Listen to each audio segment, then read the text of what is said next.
Millionaire CEO who saved a little girl from a life of poverty in the countryside. What he discovers leaves him shocked.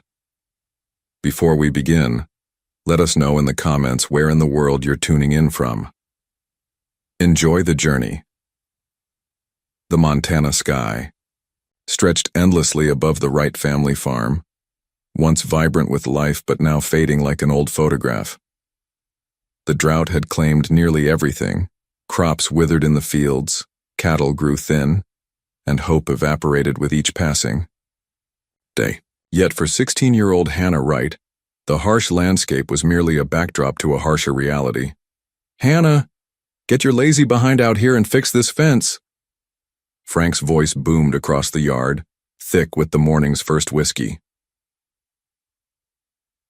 Hannah set down her mother's worn copy of Pride and Prejudice and hurried outside, her slender frame moving with practiced efficiency.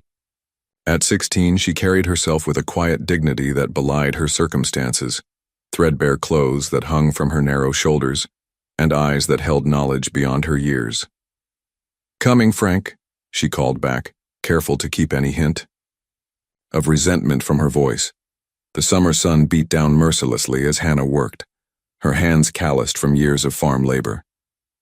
Frank watched from the porch, nursing his drink while offering nothing but criticism. Her adoptive father hadn't always been this way. There were fragments of memories from her early childhood, before her mother Sarah died, when Frank would occasionally smile, even laugh. "You're doing it all wrong," Betty snapped, suddenly appearing beside Hannah. Her madrasta's face was pinched with perpetual disapproval. "Honestly, girl, after 8 years you'd think you'd have learned something useful." Hannah bit her tongue. 8 years since her mother had passed away from what they'd called a sudden illness. 8 years of being treated less like a daughter and more like an unwelcome servant. "Sorry, Betty," she murmured, adjusting her technique with the fence wire. Later that evening, as Hannah prepared a simple dinner from their dwindling supplies, the hushed voices of Frank and Betty drifted from the living room. "We can't keep going like this," Betty hissed. "The bank's gonna take everything if we don't get money soon." "You think I don't know that?" Frank's voice was slurred. "Maybe it's time to cash in. Tell the Collins everything." "Lower your voice, you fool." Betty's whisper was sharp as a blade. "You want her to hear?" Hannah froze, wooden spoon suspended above the pot. The Collins? She'd never heard that name before. "They've been paying us all these years to keep quiet," Frank continued, oblivious to Hannah's eavesdropping. "Maybe it's time they paid a bit more. And what if they just take her?" "Then what?" Betty countered. "So what if they do? One less mouth to feed." Hannah's heart hammered against her ribs. Take her? What did Frank mean? Who were these Collins people? That night, lying on her thin mattress in the attic room, Hannah pulled out the small wooden box containing the few possessions her mother had left behind.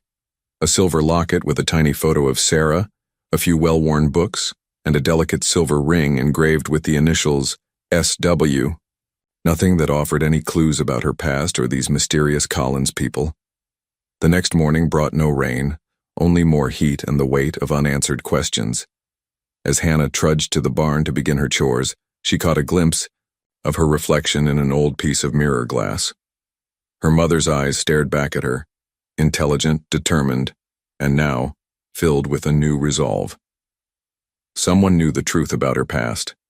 Someone called Collins, and somehow Hannah would find out what it was, even if it meant leaving behind the only life she'd ever known. 3 days later, the distant rumble of an expensive engine cut through the morning silence like thunder. Hannah looked up from where she was mending chicken wire, shielding her eyes against the sun as a gleaming black SUV approached down their dusty drive. The vehicle was completely out of place, pristine, luxurious, and worth more than their entire farm.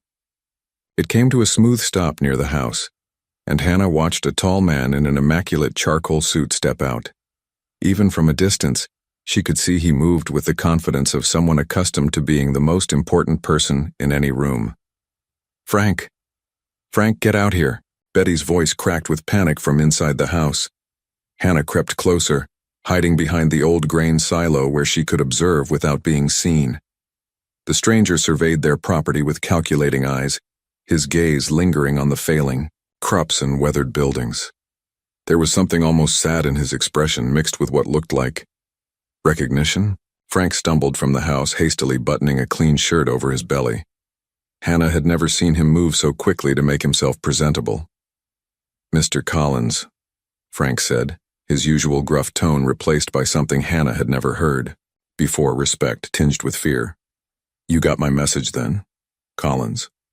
Hannah's breath caught in her throat. So this was one of the mysterious people Frank and Betty had been whispering about. "I did," the man replied, his voice smooth and educated. "Though I wish you'd chosen a different approach, Frank." "Desperate times," Frank muttered, wringing his hands. "The drought, the bills. We can't keep going without more help." Betty appeared in the doorway, wearing her best dress, the navy blue one she saved for church and town visits. "Mr. Collins, please come in. We have coffee ready." The stranger, Mr. Collins, nodded politely but continued scanning the property. "Where is she?" Hannah's heart nearly stopped. He was looking for her. "Working, always working, that girl," Betty said quickly. Hannah, come here." There was no choice but to obey. Hannah forced her legs to carry her forward, acutely aware of her dirty clothes and tangled hair. As she approached, Mr. Collins turned his full attention to her, and she was struck by his eyes, dark, intense, and filled with an emotion she couldn't identify. "Hannah," he said softly, as if testing the name on his tongue. "You look just like—" He caught himself, clearing his throat. "Like what?" Hannah found herself asking, her voice barely a whisper. "Like someone I used to know," he said carefully. "My name is Matthew Collins." The way he studied her face made Hannah's skin crawl with unease. It wasn't predatory, but it was deeply unsettling, as if he was seeing a ghost. "Go clean yourself up, girl," Frank commanded roughly. "Make yourself presentable for Mr. Collins." "Actually," Matthew interjected, his voice carrying unmistakable authority, "we need to talk first. All of us." Hannah watched Frank and Betty exchange nervous glances.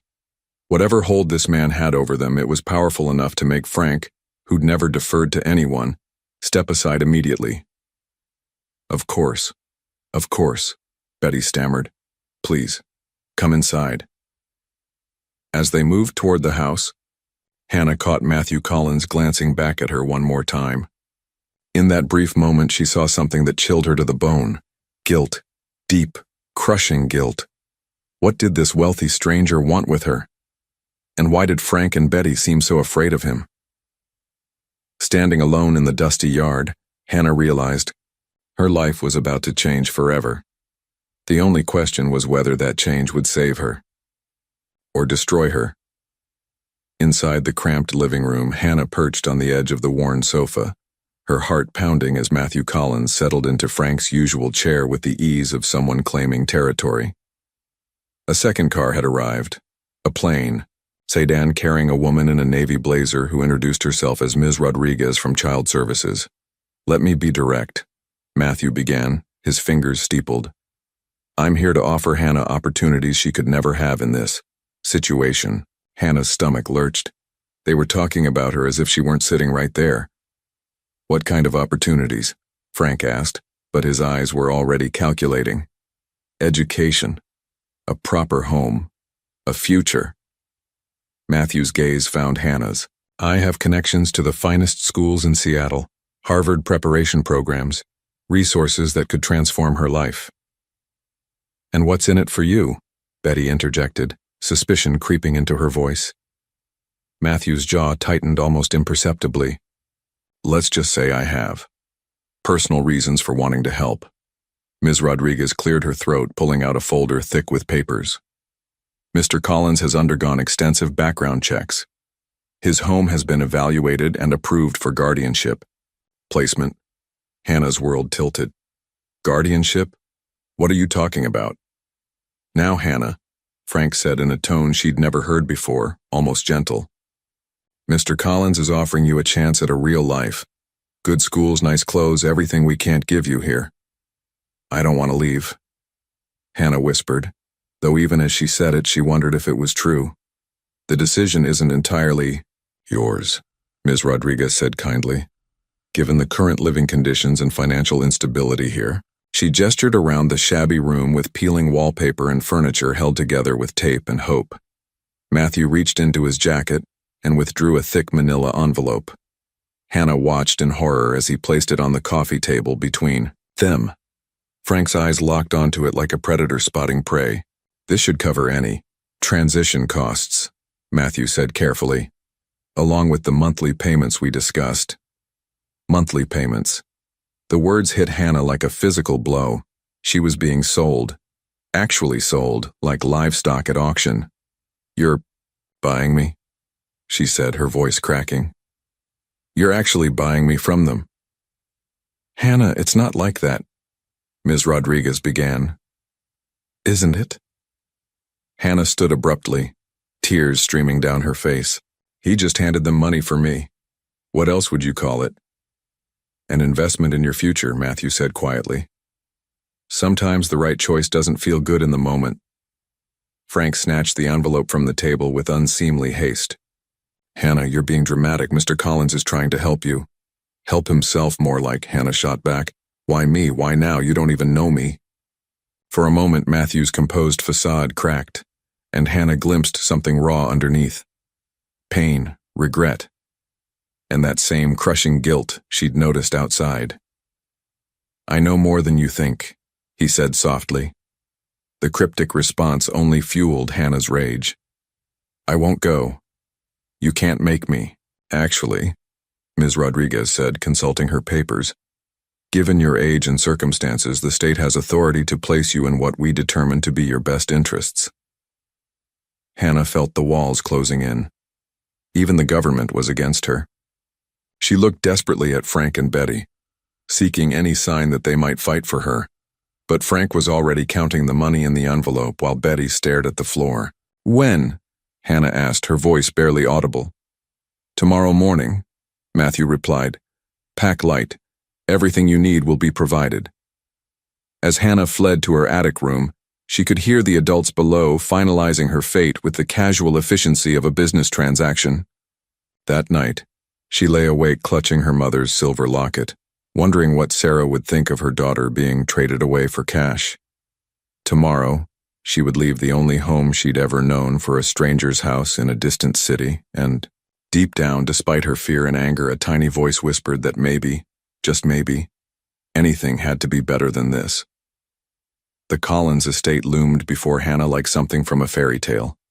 All gleaming windows, manicured gardens, and intimidating grandeur. As Matthew's SUV wound up the circular driveway, Hannah pressed her face to the window, overwhelmed by the sheer scale of wealth on display.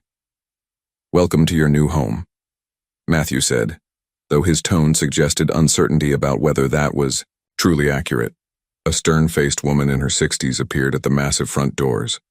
Her gray hair was pulled into a severe bun, and her black uniform was immaculate.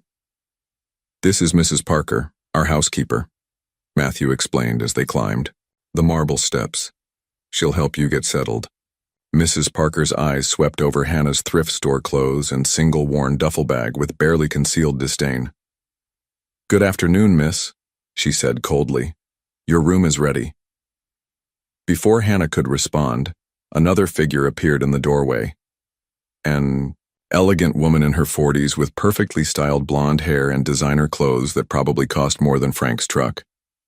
"So this is her," the woman said, her voice carrying the kind of cultured accent that spoke of private schools and country clubs. Her blue eyes were ice cold as they assessed Hannah. "Hannah, meet my wife, Victoria," Matthew said, tension creeping into his voice. Victoria's smile was as fake as her pearl necklace was real. "How quaint." "Matthew, darling, are you sure about this arrangement? What will people say when they see?" She gestured vaguely at Hannah's appearance. "Victoria," Matthew warned quietly. "I'm just thinking of our reputation," Victoria continued, her voice honey-sweet but venomous. "The Pemberton Charity Gala is next week. The senator will be there along with the entire social committee." Hannah felt her cheeks burn. She might be young, but she understood perfectly well that Victoria was calling her an embarrassment. "Perhaps we should discuss this later," Matthew said firmly. Mrs. Parker cleared her throat. "Shall I show Miss Wright to her quarters?" As they walked through halls lined with expensive artwork and antique furniture, Hannah felt like Alice falling down the rabbit hole. Everything was beautiful and cold, polished to perfection, but somehow lifeless. "These are your rooms," Mrs. Parker announced, opening a door to reveal a bedroom larger than the entire downstairs of the farmhouse. Hannah gasped despite herself. A four-poster bed dominated the space, draped in silk curtains. A mahogany desk sat by tall windows overlooking the gardens, and there was even a small sitting area with a fireplace. "The bathroom is through there," Mrs. Parker continued briskly. "Dinner is served at 7 sharp. Mr. Collins has arranged for a tutor and other professionals to evaluate your needs." Other professionals. The phrase sent a chill down Hannah's spine. Alone at last, Hannah set her duffel bag on the pristine carpet and looked around the room that was supposed to be hers. Despite the luxury, it felt more like a beautiful prison than a sanctuary. She moved to the window and gazed out at the perfectly manicured gardens where not a single leaf dared to be out of place. A groundskeeper was trimming hedges with mechanical precision, and Hannah wondered if he was as trapped in this perfect world as she suddenly felt. That evening, dinner was a stilted affair in a dining room that could have seated 20. Victoria made pointed comments about proper etiquette while picking at her salmon, and Matthew mostly stayed silent, occasionally shooting his wife warning looks. "I've arranged for Dr. Montgomery to see you tomorrow," Matthew told Hannah as dessert was served. "Just a routine evaluation. Nothing to worry about." But Hannah was beginning to realize that in this house, everything was something to worry about. The luxury came with strings attached, and she was only beginning to understand how tightly bound she really was. As she lay in the enormous bed that night, Hannah clutched her mother's locket and whispered a promise to the darkness. She would find out why Matthew Collins had really brought her here, no matter what it cost. 2 weeks of psychological evaluations, tutoring sessions, and awkward family dinners had passed when Matthew finally knocked on Hannah's bedroom door one evening. His usual confident demeanor seemed strained, and he clutched a manila folder in his hands. "We need to talk," he said, settling into the chair across from her bed. "About why you're really here?"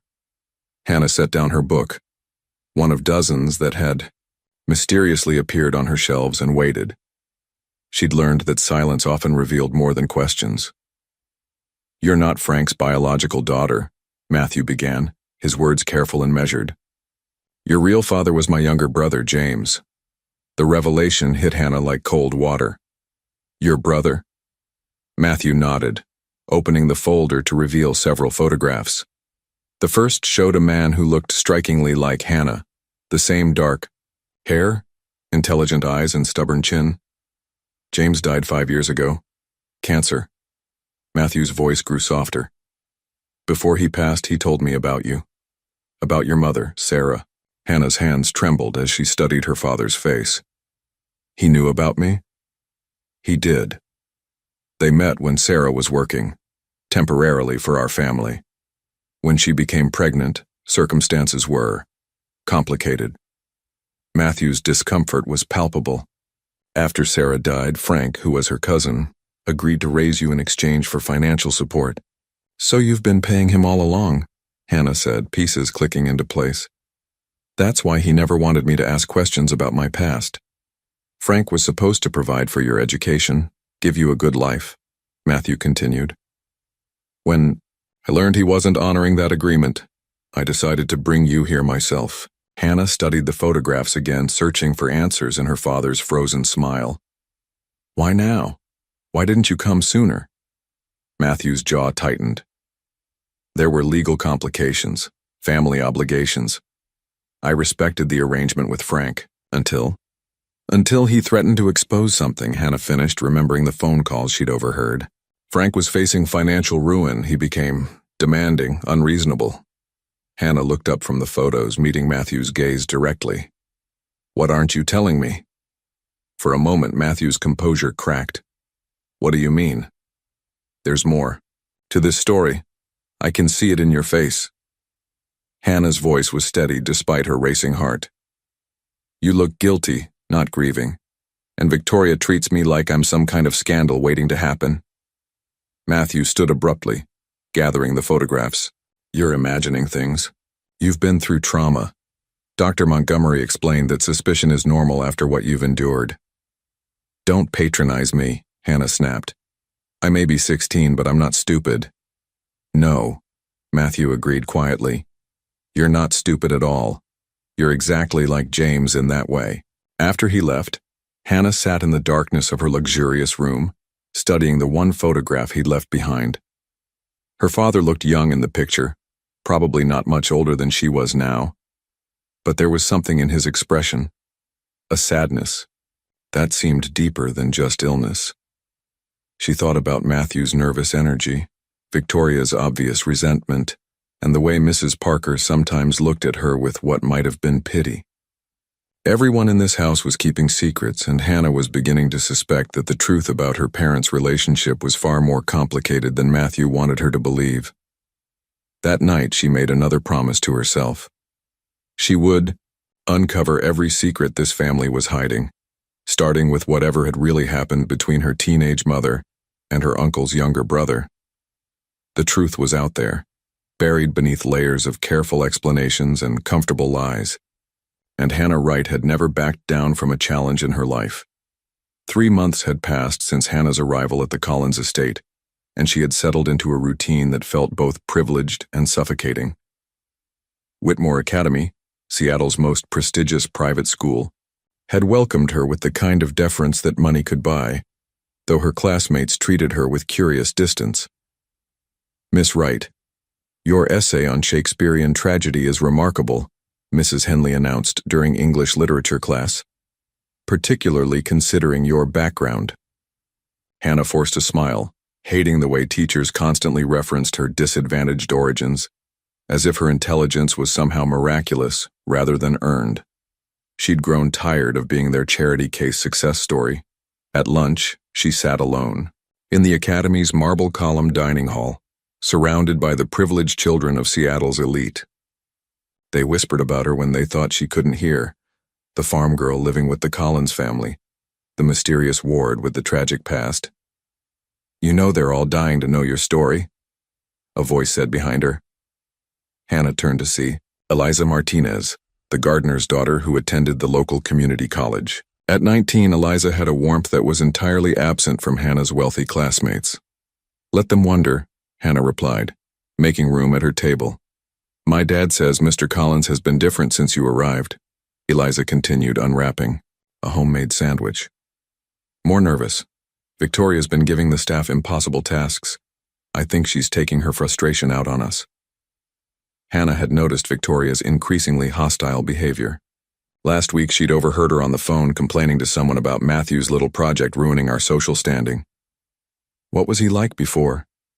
"Your dad would know," Hannah asked. "Focused, driven, but never anxious like this." Eliza lowered her voice. "Dad's worked for the Collins family for 15 years. He says there's always been secrets, but this feels different." That evening, Hannah excelled in her piano lesson, her fingers moving across the keys with natural grace. That surprised even her instructor. When she played Chopin's nocturnes, she could almost forget the web of lies surrounding her life. "Remarkable progress," Professor Chen said, closing his music folder. "You have an intuitive understanding of the emotional depths. Have you had music training before?" "Not really. My mother had a small piano she'd play sometimes." Hannah's voice grew soft. "I remember the melodies." At dinner, Matthew seemed distracted, constantly checking his phone. Victoria picked at her food while discussing the upcoming charity auction. "The Pemberton Foundation's annual gala is next month," Victoria announced. "I've told everyone you'll be attending, Matthew. We simply can't miss it again." "Of course," Matthew replied absently. "And what about her?" Victoria's fork clinked against her plate as she gestured toward Hannah. "Hannah is part of this family now," Matthew said firmly. Victoria's laugh was sharp as crystal. "Part of the family? Matthew, darling, she's a ward. There's a rather significant difference. Hannah felt heat rise in her cheeks, but she'd learned to keep her emotions in check. Instead, she focused on her perfectly prepared meal and thought about the inconsistencies in Matthew's story about her parents. Later that night, while walking through the estate's gardens, Hannah found herself drawn to the groundskeeper's cottage where Eliza lived with her father. Through the window, she could see them sharing a simple dinner, laughing over some private joke. It struck her that despite their modest circumstances, they possessed something the Collins mansion lacked entirely: genuine affection. Standing in the manicured garden where every flower was precisely placed, Hannah realized she was living in the most beautiful cage she'd ever seen. The question was whether the bars were meant to keep her in, or to keep something else out. As she walked back to the house, she noticed Matthew's study light burning late into the night, and wondered what secrets he was guarding so carefully behind those locked doors. The emergency call came at midnight, a server crash at Collins Tech that demanded Matthew's immediate attention. Hannah watched from her bedroom window as his car sped down the driveway, red taillights disappearing into the darkness. For the first time since her arrival, Matthew had left his private study unlocked. Hannah waited 30 minutes to ensure he wouldn't return, then crept through the mansion's silent corridors.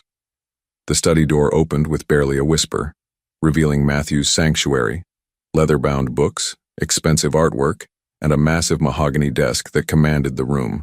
Her hands trembled as she approached the filing cabinets. The third drawer bore a simple label: personal, confidential.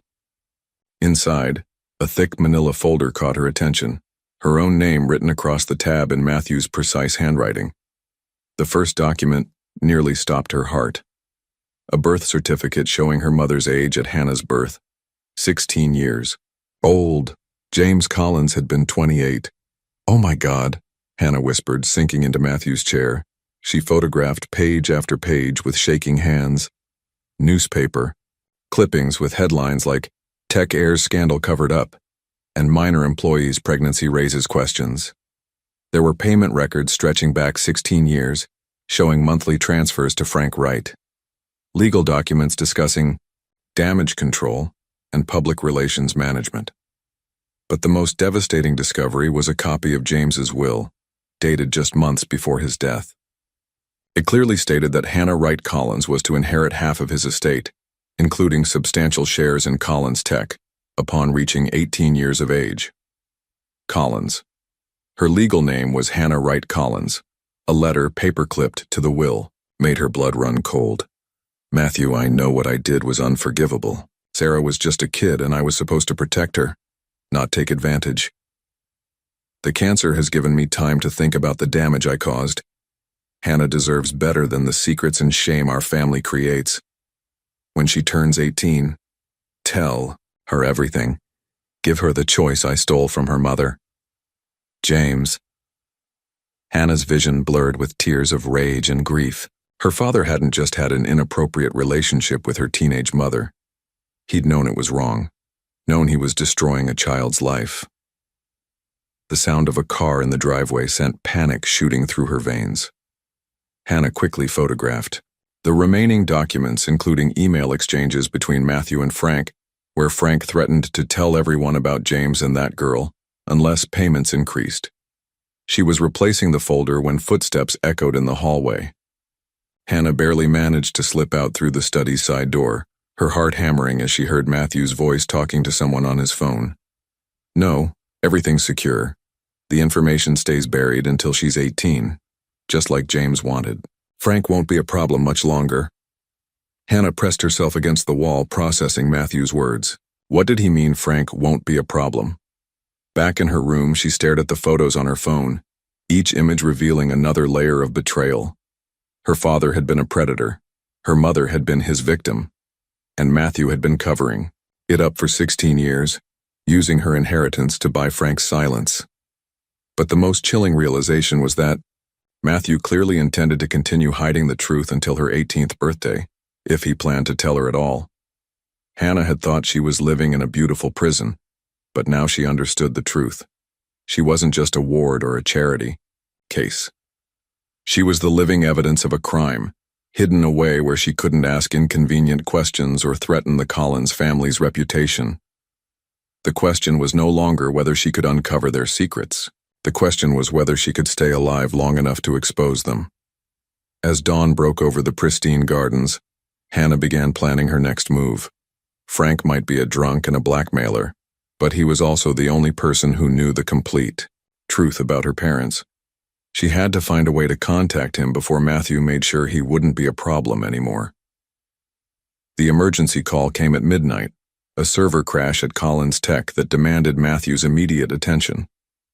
Hannah watched from her bedroom window as his car sped down the driveway, red taillights disappearing into the darkness. For the first time since her arrival, Matthew had left his private study unlocked. Hannah waited 30 minutes to ensure he wouldn't return, then crept through the mansion's silent corridors. The study door opened with barely a whisper, revealing Matthew's sanctuary, leather-bound books, expensive artwork, and a massive mahogany desk that commanded the room. Her hands trembled as she approached the filing cabinets. The third drawer bore a simple label: personal, confidential. Inside, a thick manila folder caught her attention, her own name written across the tab in Matthew's precise handwriting. The first document nearly stopped her heart. A birth certificate showing her mother's age at Hannah's birth, 16 years. Old. James Collins had been 28. "Oh my God," Hannah whispered, sinking into Matthew's chair. She photographed page after page with shaking hands. Newspaper, clippings with headlines like "Tech Heirs Scandal Covered Up" and "Minor Employee's Pregnancy Raises Questions." There were payment records stretching back 16 years, showing monthly transfers to Frank Wright. Legal documents discussing damage control and public relations management. But the most devastating discovery was a copy of James's will, dated just months before his death. It clearly stated that Hannah Wright Collins was to inherit half of his estate, including substantial shares in Collins Tech, upon reaching 18 years of age. Collins. Her legal name was Hannah Wright Collins. A letter paperclipped to the will made her blood run cold. "Matthew, I know what I did was unforgivable. Sarah was just a kid, and I was supposed to protect her, not take advantage. The cancer has given me time to think about the damage I caused. Hannah deserves better than the secrets and shame our family creates. When she turns 18, tell her everything. Give her the choice I stole from her mother. James." Hannah's vision blurred with tears of rage and grief. Her father hadn't just had an inappropriate relationship with her teenage mother. He'd known it was wrong, known he was destroying a child's life. The sound of a car in the driveway sent panic shooting through her veins. Hannah quickly photographed the remaining documents, including email exchanges between Matthew and Frank, where Frank threatened to tell everyone about James and that girl unless payments increased. She was replacing the folder when footsteps echoed in the hallway. Hannah barely managed to slip out through the study's side door, her heart hammering as she heard Matthew's voice talking to someone on his phone. "No, everything's secure. The information stays buried until she's 18, just like James wanted. Frank won't be a problem much longer." Hannah pressed herself against the wall, processing Matthew's words. What did he mean, Frank won't be a problem? Back in her room, she stared at the photos on her phone, each image revealing another layer of betrayal. Her father had been a predator, her mother had been his victim, and Matthew had been covering it up for 16 years, using her inheritance to buy Frank's silence. But the most chilling realization was that Matthew clearly intended to continue hiding the truth until her 18th birthday, if he planned to tell her at all. Hannah had thought she was living in a beautiful prison, but now she understood the truth. She wasn't just a ward or a charity case. She was the living evidence of a crime, hidden away where she couldn't ask inconvenient questions or threaten the Collins family's reputation. The question was no longer whether she could uncover their secrets. The question was whether she could stay alive long enough to expose them. As dawn broke over the pristine gardens, Hannah began planning her next move. Frank might be a drunk and a blackmailer, but he was also the only person who knew the complete truth about her parents. She had to find a way to contact him before Matthew made sure he wouldn't be a problem anymore. 3 weeks after Hannah's devastating discovery, the Collins mansion was hosting its annual charity benefit, a glittering affair meant to showcase the family's philanthropy to Seattle's elite. Hannah had been instructed to make a brief appearance, but otherwise stay out of sight. She was adjusting her borrowed evening dress when commotion erupted downstairs. Shouting voices, the sharp click of expensive heels on marble, and beneath it all, a slurred voice she recognized with growing horror. Frank. Hannah crept to the top of the grand staircase, her heart sinking as she saw him weaving through the crowd of shocked guests. His clothes were wrinkled, his face flushed with alcohol and rage, and his voice carried across the elegant foyer like a foghorn. "Where's your precious host?" Frank bellowed, grabbing a champagne flute from a passing waiter. "Matthew Collins, come out here and face me like a man." Victoria appeared instantly, her face pale with mortification. "Security, get this man out of here immediately." But Frank was beyond caring about consequences. "You all think you know the Collins family? Let me tell you about the real Matthew Collins." Hannah watched Matthew emerge from a cluster of donors, his face a mask of controlled fury. 2 security guards flanked him, but Frank seemed oblivious to the threat. "Frank, you're drunk," Matthew said quietly, his voice carrying deadly warning. "Leave now and we can discuss this privately." "Privately?" Frank laughed bitterly. "Like you discussed it privately when your precious brother knocked up a 16-year-old girl? When he destroyed my cousin Sarah's life?" Gasps rippled through the crowd. Hannah saw several guests reaching for their phones, and Victoria looked ready to faint. "You don't know what you're talking about," Matthew hissed, stepping closer. "Don't I?" Frank swayed dangerously, but his eyes remained focused. "I know James Collins got Sarah pregnant when she was just a kid working at your summer house. I know you've been paying me to keep quiet for 16 years. And I know you brought that girl here to keep her from learning the truth." Hannah's blood ran cold as she realized Frank was talking about her. Several guests had now turned to stare up at her on the staircase. "You promised me more money," Frank continued, his voice rising. "Said the payments would increase when she turned 16. Well, where is it, Matthew? Where's my compensation for keeping your family's dirty secret?" Matthew nodded almost imperceptibly to the security guards who began moving toward Frank. But Frank wasn't finished. "That envelope you gave me was light, Collins. Real light. You think you can cheat me now that you've got the girl? Think again. I've got documents, recordings, everything that proves what your brother did." "Frank, stop," Matthew said, his voice deadly quiet. "Everyone should know the truth. Sarah was just a baby when James—" The security guards grabbed Frank's arms, cutting off his words. But the damage was done. The entire room buzzed with shocked whispers, and Hannah could see phones being raised to capture video. "Get him to my office," Matthew ordered curtly. "Now." As they dragged Frank away, Hannah caught Victoria's eye. Her stepmother's expression was pure venom, and Hannah knew that whatever sympathy she might have had for her situation had just evaporated. The guests began filing out with unseemly haste, their conversations already shifting to speculation and gossip.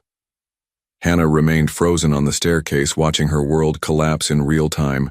Frank had just destroyed any chance of keeping the family's secret buried. But more importantly, he'd revealed the depths of the lies Hannah had been living. As the mansion emptied, Hannah realized that Frank, drunk, desperate, and probably doomed, might be her only chance of learning the complete truth before Matthew silenced him forever. She had to get to Frank before Matthew did something they'd all regret. The only question was whether she was already too late. Hannah pressed her ear against Matthew's study door, her heart pounding as angry voices escalated inside. Through the heavy oak she could hear Frank's slurred accusations and Victoria's sharp protests. "You ruined everything." Victoria's voice cracked with fury. 16 years of careful reputation management destroyed in one night. The deal was more money when she turned 16, Frank shot back. "You cheapskates thought you could shortchange me now that you have her under your roof. You're done, Frank." Matthew's voice was ice cold. "No more payments, no more contact. You've just signed your own—" The sound of a physical struggle sent Hannah's hand to the door handle. She heard furniture scraping, a grunt of effort, then Frank's voice turned desperate. You can't silence me. I've got copies of everything hidden where the sickening crack of skull against marble cut him off mid-sentence. Hannah burst through the door to find Frank crumpled beside Matthew's desk, blood pooling beneath his head. The ornate marble corner was stained crimson. Frank! Hannah dropped to her knees beside him, pressing her fingers against his neck. No pulse. His eyes stared sightlessly at the ceiling. Get away from him, Matthew commanded, but his voice shook. He's dead, Hannah whispered, looking up at Matthew and Victoria in horror. You killed him. It was an accident, Victoria said quickly. He stumbled, fell. You saw it yourself. I saw you fighting with him. Hannah scrambled to her feet. We have to call 911, get an ambulance. No. Matthew's voice cut through her panic. Think about what you're saying, Hannah. The scandal this would create, the investigation, the questions about why Frank was here. He's dead. Hannah's voice cracked. You can't what? Victoria stepped closer, her designer gown untouched despite the violence. Can't protect this family from complete destruction? Your drunk foster father just humiliated us in front of Seattle's most influential people. Do you want to add a police investigation to that disaster? Hannah stared at them both, recognizing something monstrous beneath their cultured facades. You're going to cover this up. We're going to handle this discreetly, Matthew corrected. Frank was drunk, unstable. If we call the police now, it becomes a media circus. Your name, your mother's story, everything gets dragged through the tabloids. So what's your alternative? Hannah demanded. Matthew pulled out his phone. I'm calling our security team, men I trust completely. Frank was never here tonight. He left after making those ridiculous accusations. If anyone asks, he was distraught, probably went off to drink himself to death somewhere. You can't be serious. I'm perfectly serious. Matthew's eyes were hard as steel. And you're going to help us, Hannah. Because if this story comes out, if there's an investigation, do you think anyone will believe the traumatized teenager who's been living under psychiatric care? The threat hung in the air like poison. Hannah realized that Matthew was reminding her of Dr. Montgomery's reports, the evaluations that portrayed her as fragile and potentially unstable. Who would believe, Victoria added sweetly, that poor, little Hannah Wright wasn't involved in her foster father's death? After all, he was blackmailing the family that rescued her from poverty. Hannah felt the walls closing in. They were right. She had no allies, no proof, no credibility against their wealth and influence. I won't lie for you, she whispered. You won't have to lie, Matthew said, already dialing a number. You'll simply say nothing at all. As Matthew spoke in low tones to whoever answered his call, Hannah looked down at Frank's lifeless face. He'd been a drunk and a blackmailer, but he'd also been the only person who knew the complete truth about her parents. Now that truth was buried with him, and Hannah was trapped in a mansion with two people who'd just proven they would kill too. Protect their secrets. The question was, would she be next? Sleep became Hannah's enemy. Every time she closed her eyes, she saw Frank's lifeless stare and heard the sickening crack of his skull against marble. 3 weeks had passed since that horrific night, and the official story was simple. Frank Wright had left the charity gala drunk and distraught, disappearing into the Seattle night. No one had seen him since. You look terrible, Eliza observed during their lunch at the academy. Are you eating at all? Hannah pushed food around her plate, her appetite non-existent. Just tired. My dad says there were police at the estate last week. Something about that man who caused the scene at the gala? Hannah's fork clattered against her plate. What did they want? Routine questions. Apparently he was reported missing by some bar owner in Montana. Eliza leaned closer. Hannah, what really happened that night? I don't know, Hannah lied, hating herself for it. That afternoon, Hannah made an excuse to visit the Academy's library, where she spent hours researching legal procedures and missing persons cases. She learned that without a body or evidence of foul play, Frank's disappearance would likely remain an open file gathering dust. But Hannah needed allies, and she needed proof. During computer class, she carefully searched for information about her mother's employment history with the Collins family. A breakthrough came when she found archived construction permits for the Collins summer house renovation 15 years ago, the project where Sarah would have worked. The contractor was Morrison and Associates, she whispered to herself, screenshotting the information. That evening, she overheard Victoria on the phone in the garden, her voice carrying through the open window. Of course the police came by, Mother. But Matthew handled it beautifully. 2 officers very understanding about family privacy. The donation to the Police Benevolent Fund last month was well-timed. Hannah's blood ran cold. They'd bought police cooperation. No, there's no evidence of anything, Victoria continued. The man was a known alcoholic with a history of erratic behavior. These types often just disappear. Late that night, Hannah received an unexpected email from an address she didn't recognize. Hannah, I have information about your mother you need to see. Frank wasn't the only one who knew the truth. If you want answers, meet me at Pike Place. Mark it tomorrow at 3 p.m. Stall 47, come alone. A friend. Hannah stared at the message, her heart racing. It could be a trap, but it could also be her only chance to find someone who knew the real story. The next day, she told Mrs. Parker she was staying late for drama club rehearsal, then took the bus downtown. Pike Place Market bustled with afternoon crowds, the smell of fresh fish and coffee filling the air. Stall 47 sold vintage jewelry and antiques. Behind the counter stood a woman in her 60s with kind eyes and graying brown hair. You must be Hannah, the woman said softly. You look exactly like your mother when she was your age. Who are you? Hannah asked. My name is Nancy Thompson. I was a nurse at Seattle General when your father was receiving cancer treatment. She glanced around nervously. What I'm about to tell you could get us both in serious trouble. Nancy reached under the counter and pulled out a manila envelope. Your father gave me this before he died with instructions to contact you when you turned 16. He said if anything happened to prevent his family from telling you the truth, I should make sure you knew. Hannah's hands trembled as she opened the envelope. Inside were medical records, legal documents, and a handwritten letter in faded ink. James Collins was eaten alive by guilt, Nancy continued quietly. He knew what he'd done to your mother was unforgivable. The cancer gave him time to think, to plan how to make amends. Hannah began reading her father's letter, tears blurring her vision.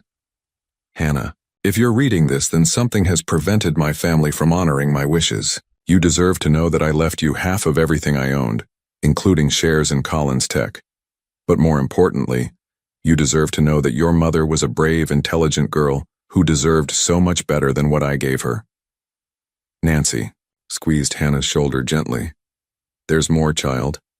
Frank wasn't the only one who knew the truth about James and Sarah, and I'm not the only one who can help you. For the first time since Frank's death, Hannah felt a flicker of hope. She wasn't alone in this fight after all.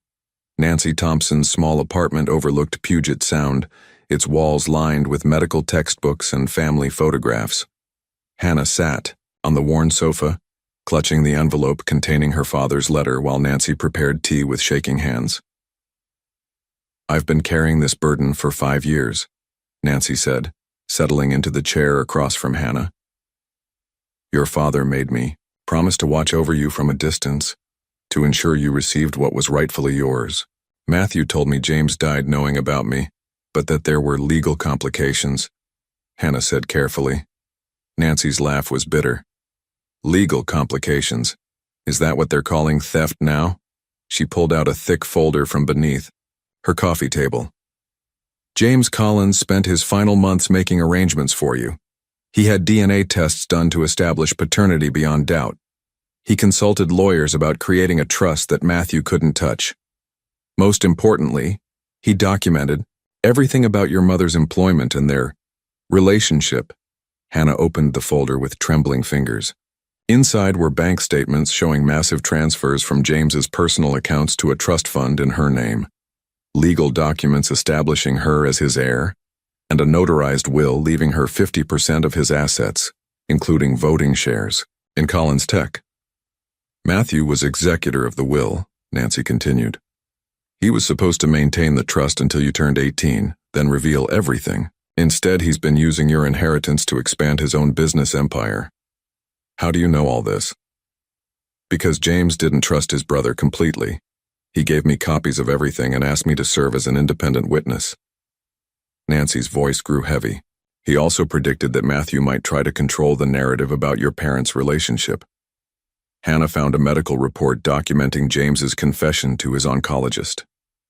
The clinical language couldn't disguise the horror of what had happened. A powerful man taking advantage of a teenage employee, the pregnancy that resulted, and the family's subsequent efforts to hide the scandal. Your mother was 16, working summers to help support her family, Nancy explained.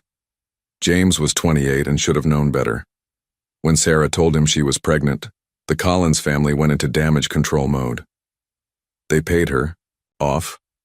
Worse. They convinced her she was partly to blame, that speaking out would ruin her life and yours. Sarah was just a frightened kid who believed them when they said keeping quiet was best for everyone.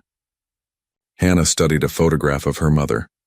Young, beautiful, and heartbreakingly naive. She died when I was 8. What really happened to her? Nancy's expression grew pained. Sarah struggled with depression for years. The guilt, the shame, the isolation, it consumed her. When she died, it wasn't entirely natural. The implication hit Hannah like a physical blow. Her mother had taken her own life, driven to despair by the Collins family's manipulation and abandonment. James didn't learn about Sarah's death until years later, Nancy continued. When he did, the guilt nearly destroyed him. That's when he started making plans to contact you, to try to make amends. But he died before he could. Yes. And Matthew inherited control of both the company and the responsibility for you. James assumed his brother would honor his wishes. Nancy shook her head sadly.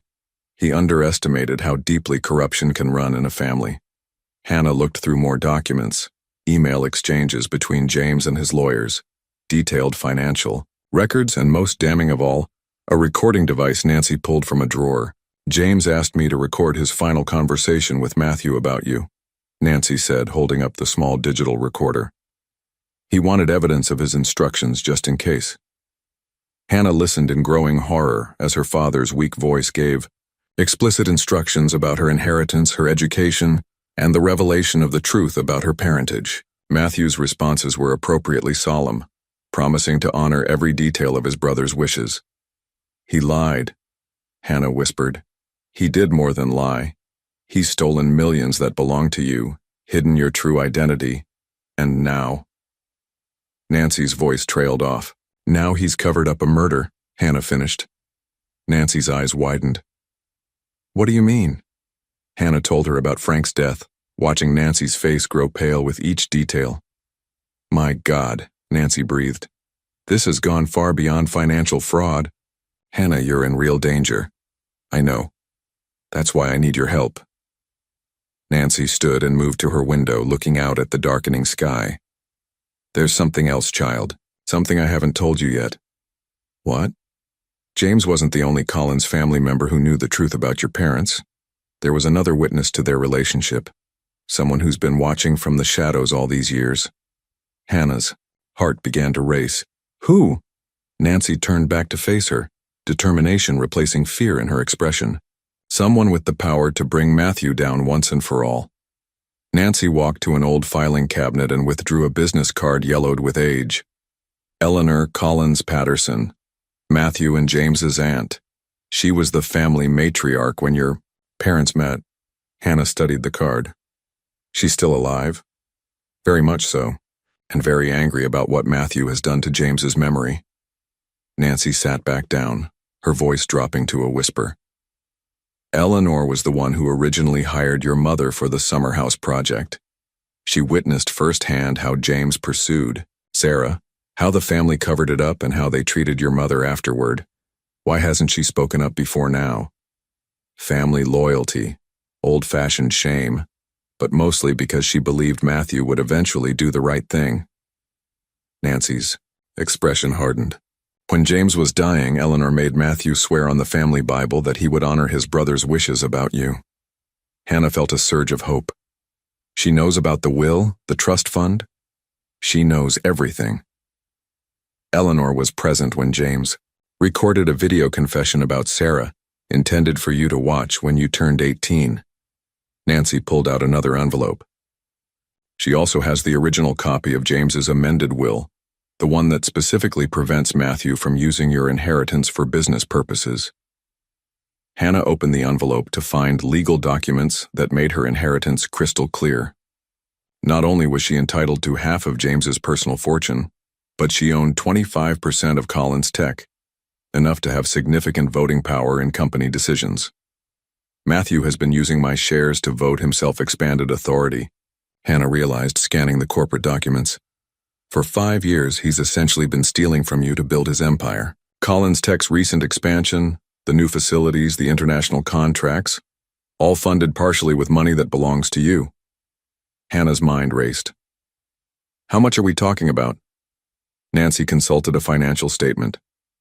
Current estimated value? Approximately $47 million. The number was so staggering that Hannah couldn't process it. She'd grown up in poverty while Matthew built a fortune using her money. There's more, Nancy continued grimly.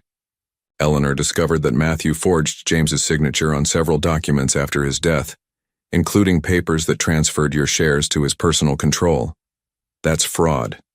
It's multiple felonies. But Eleanor needed proof of Matthew's intentions before acting. She's been waiting to see if he would honor James's deathbed promise. Hannah thought about her life in the Collins mansion, the psychological evaluations, the constant monitoring, Victoria's hostility. He never intended to tell me the truth, did he? I don't think so. Eleanor believes Matthew planned to keep you under his control indefinitely, possibly having you declared mentally incompetent when you turned 18. The pieces fell into place with horrifying clarity. Dr. Montgomery's reports weren't just evaluations. They were building a case for Hannah's mental instability, the isolation from peers, the constant supervision, the emphasis on her traumatic background. It was all designed to create a paper trail showing she was unfit to inherit.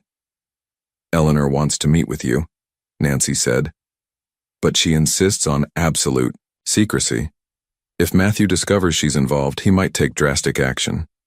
Hannah thought about Frank's lifeless eyes, about Matthew's cold calculation as he arranged to dispose of the body. He's already taken drastic action. Then you understand the stakes. Eleanor is 82 years old, but she still has considerable influence in Seattle's legal and social circles.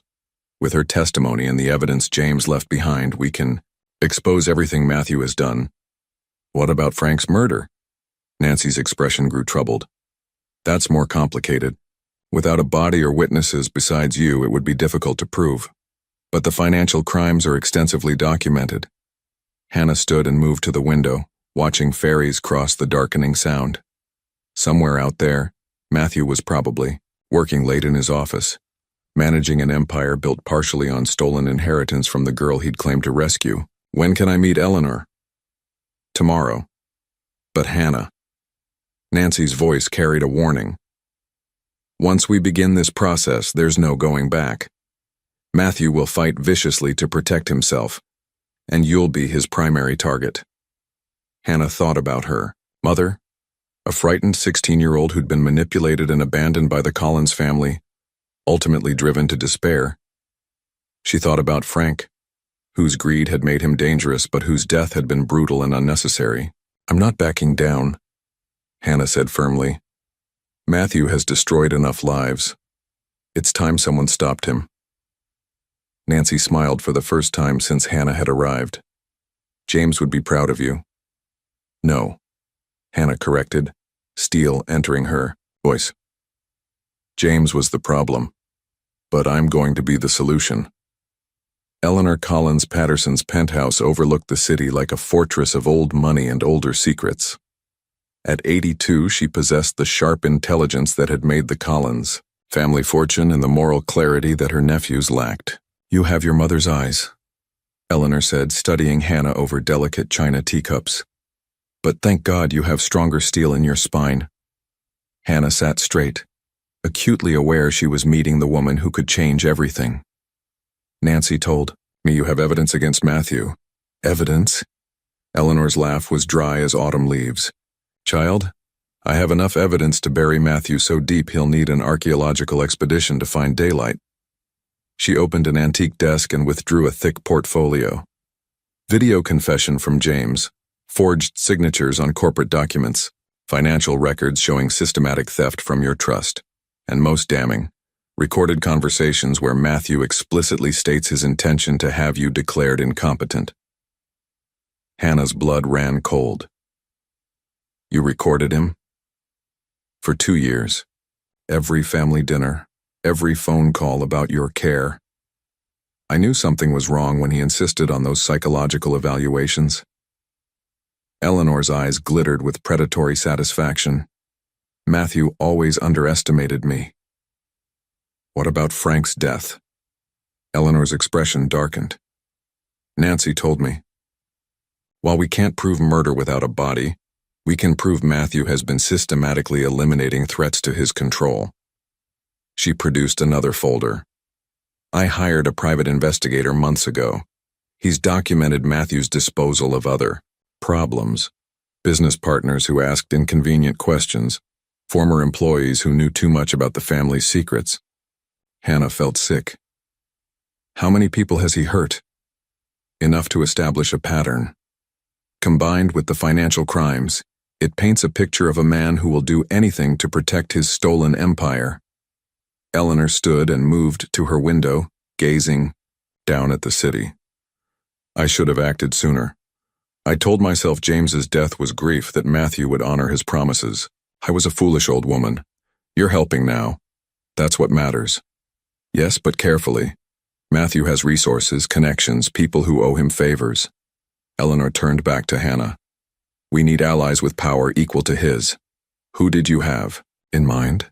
Eleanor smiled, and Hannah glimpsed the formidable woman who'd built a business empire decades before it was fashionable for women to do so. Olivia Reyes, the prosecutor who brought down the Pemberton family last year for tax fraud.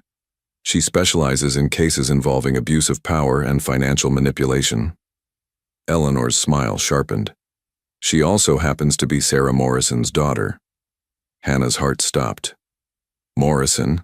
But that was my mother's maiden name before she married Frank Wright, yes. Olivia is your cousin, Hannah, and she's been waiting her entire career for a chance to destroy the family that drove her aunt to suicide. The room seemed to tilt as Hannah processed this revelation. She had family, real family, who knew the truth and had the power to fight back. Olivia has been building a case against Matthew for months, waiting for the right moment to strike. Eleanor continued. Your testimony, combined with my evidence, gives her everything she needs. Hannah felt something she hadn't experienced since her mother's death. Hope backed by real power. When do we move? She asked. Eleanor's smile became absolutely ruthless. Tomorrow night. Matthew's hosting a board meeting to approve his expansion into Asian markets using your money, of course. We're going to give him a very different kind of presentation. The plan was elegant in its simplicity and devastating in its scope. By this time tomorrow, Matthew Collins would discover that his carefully constructed empire was about to crumble around him, and Hannah Wright Collins would finally claim what was rightfully hers.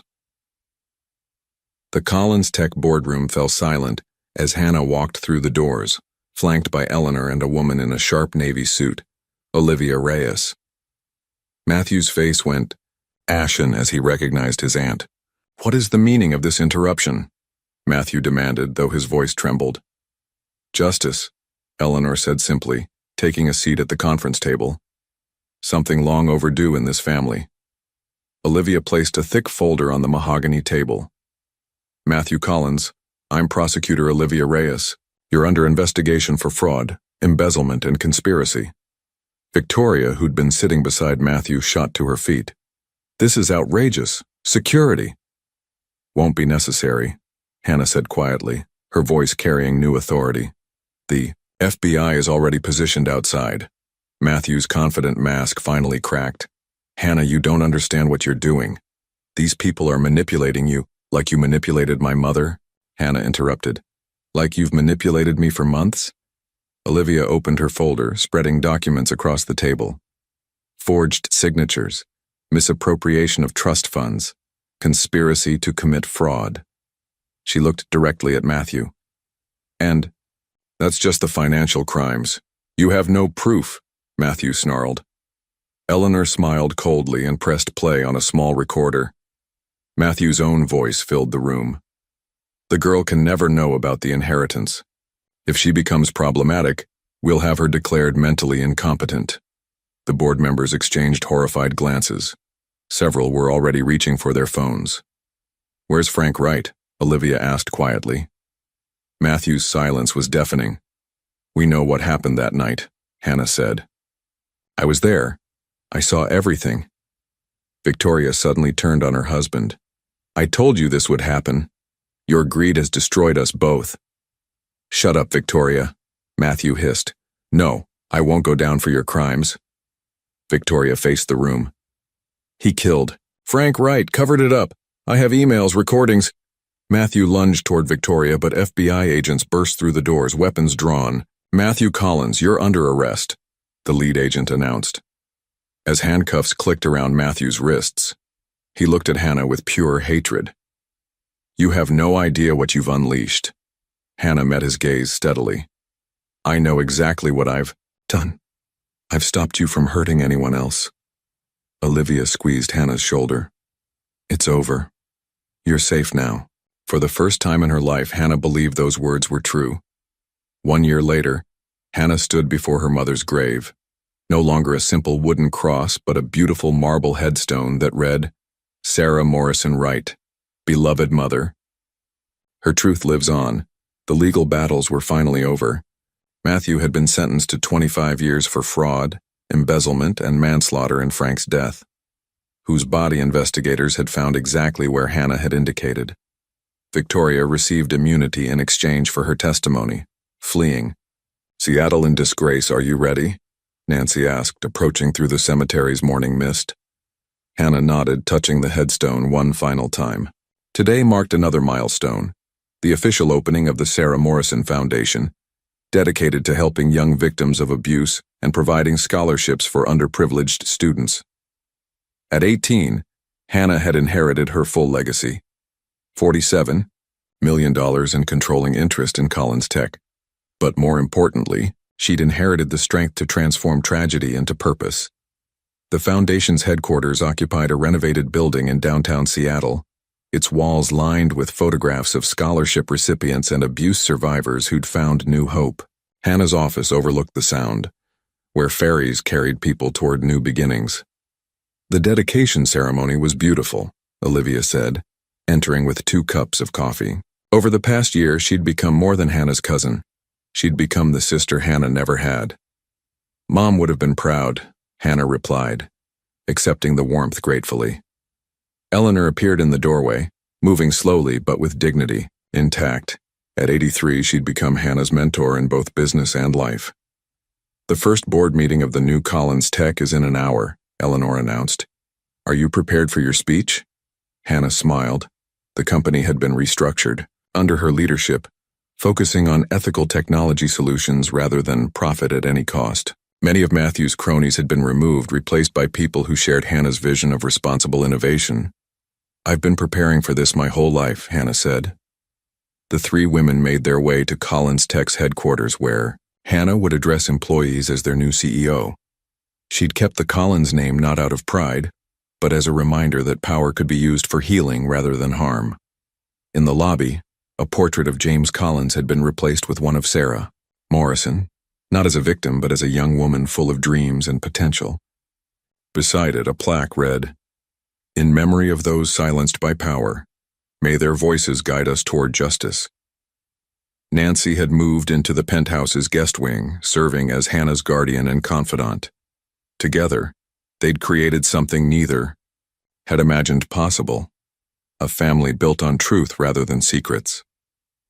As Hannah took the stage before hundreds of employees, she thought about the scared 16-year-old who'd arrived at this building a year ago. That girl had been powerless, manipulated, and alone. The woman standing here today owned it all. My mother was 16 when she died inside these walls, Hannah began, her voice carrying clearly through the auditorium. Not physically.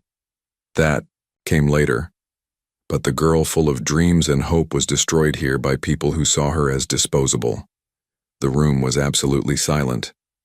Today we begin again. This company will never again profit from silence or prey on the vulnerable.